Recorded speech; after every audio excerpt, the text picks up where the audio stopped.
오늘 본문은 어제 본문에 바로 이어지는 내용입니다. 주일자 본문에서 예수님은 70명의 제자들을 특별히 선택하셔서 둘씩 조를 짜 앞으로 예수님이 가실 마을과 동네에 미리 보내셨습니다. 이 그룹들은 예수님의 말씀에 따라서 이스라엘 땅 여기저기를 다니며 복음을 전했습니다. 예수님은 그들에게 병자를 고칠 수 있는 능력도 주셨고 이들은 아무것도 준비하지 않은 채 그대로 길을 나섰습니다.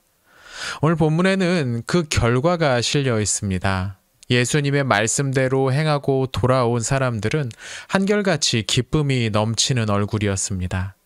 그들의 보고에 따르면 예수님의 이름으로 나갔던 그들 앞에서 귀신들도 항복했습니다.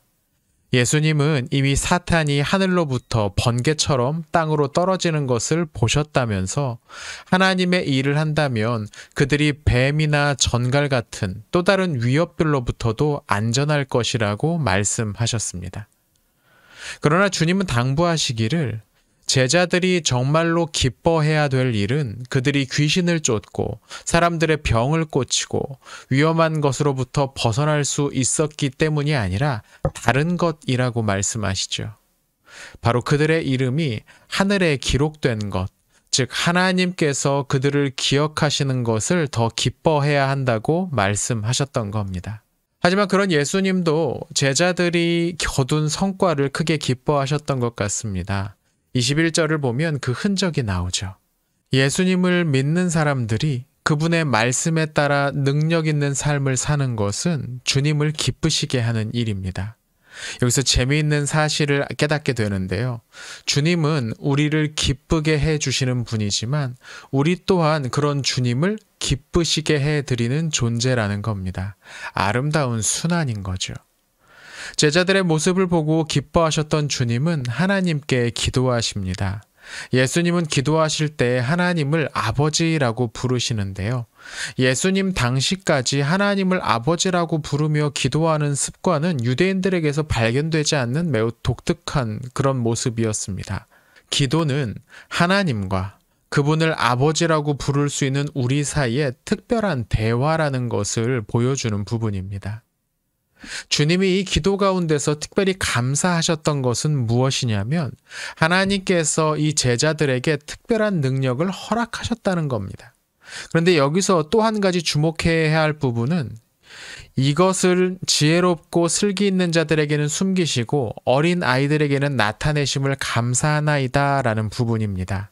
여기서 어린아이들이란 제자들을 가리키는 것 같습니다. 물론 그렇다고 예수님이 보내신 70명의 제자들이 소년들이란 뜻은 아닙니다. 이 부분에 대해서는 잠시 뒤에 설명을 드리겠습니다.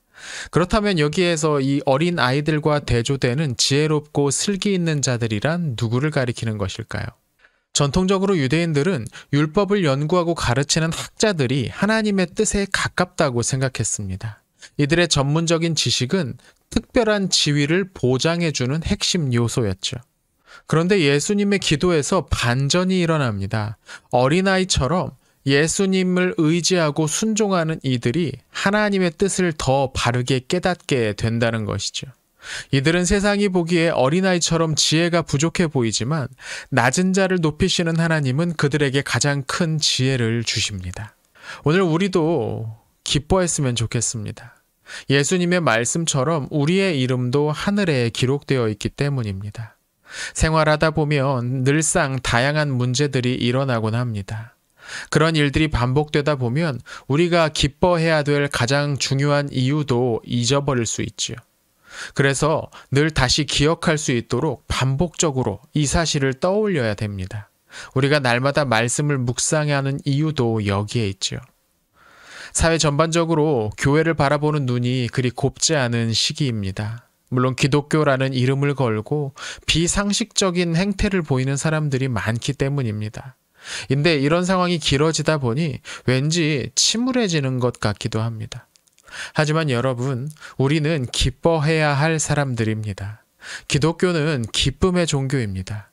우리의 이름이 하늘에 기록된 것을 기뻐합시다.